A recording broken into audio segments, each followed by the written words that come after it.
চিঠি পড়ে খলিফা ওমর রাদিয়াল্লাহু তাআলা আনহু দুই হাত তুলে আবু ওবায়দার জন্য দোয়া করে বললেন, ইয়া আল্লাহ, আবু ওবায়দার উপর রহম করুন, তার হায়াত দীর্ঘায়িত করুন।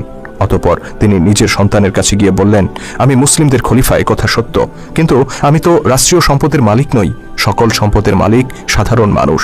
শিশুটি পিতার আর্থিক অসচ্ছলতাকে মেনে নিল আর নতুন জামা পাওয়ার ইচ্ছা পরিহার করল। খলিফা হিসেবে দায়িত্ব নেওয়ার পর থেকেই হযরত ওমরের সংসারে নেমে এসেছিল অভাব অনটন। পরিবার পরিজন নিয়ে খেয়ে পরে বেঁচে থাকার জন্য নিতান্ত যতটুকু প্রয়োজন ছিল রাষ্ট্রীয় কোষাগার থেকে ঠিক ততটুকুই ভাতা গ্রহণ করতেন তিনি। সামান্য আরামায়েশ কিংবা সন্তানদের শখ আহ্লাদ পূরণ করার জন্য বাড়তি কোনো সুযোগ সুবিধা তিনি গ্রহণ করতেন না।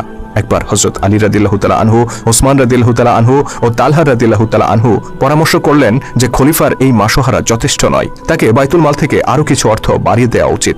কিন্তু এই প্রস্তাব খলিফা ওমরের কাছে কে পেশ করবে? তাদের তিনজনের একজনেরও সাহস হলো না।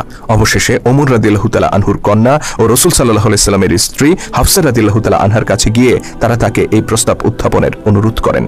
হাফসা রাদিয়াল্লাহু তাআলা আনহা পিতার নিকট এই প্রস্তাব তুলতেই তিনি ক্ষিপ্ত হয়ে উঠলেন, জানতে চাইলেন কারা এই প্রস্তাব দিয়েছে। আম্মা হাফসা রাদিয়াল্লাহু তাআলা আনহা কোনো উত্তর দিলেন না। খলিফা বললেন, যদি তাদের নাম জানতে পারতাম তাহলে পিটিয়ে লাল করে দিতাম। অতঃপর তিনি কন্যা হাফসাকে জিজ্ঞেস করলেন, তুমি তো রাসূল সাল্লাল্লাহু আলাইহি সাল্লামের সহধর্মিণী ছিলে, তুমি জানো রাসূল সাল্লাল্লাহু আলাইহি সাল্লাম কি ধরনের পোশাক পরতেন, কি ধরনের খাবার গ্রহণ করতেন, কি ধরনের বিছানায় তিনি ঘুমোতেন? বলতো, আমার পোশাক, আমার খাবার, আমার শয্যা কি তার চাইতে নিকৃষ্ট?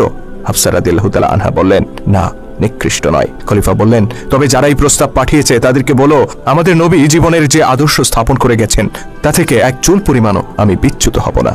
এই ছিল একজন সত্যিকার মুসলিম শাসকের আদর্শ।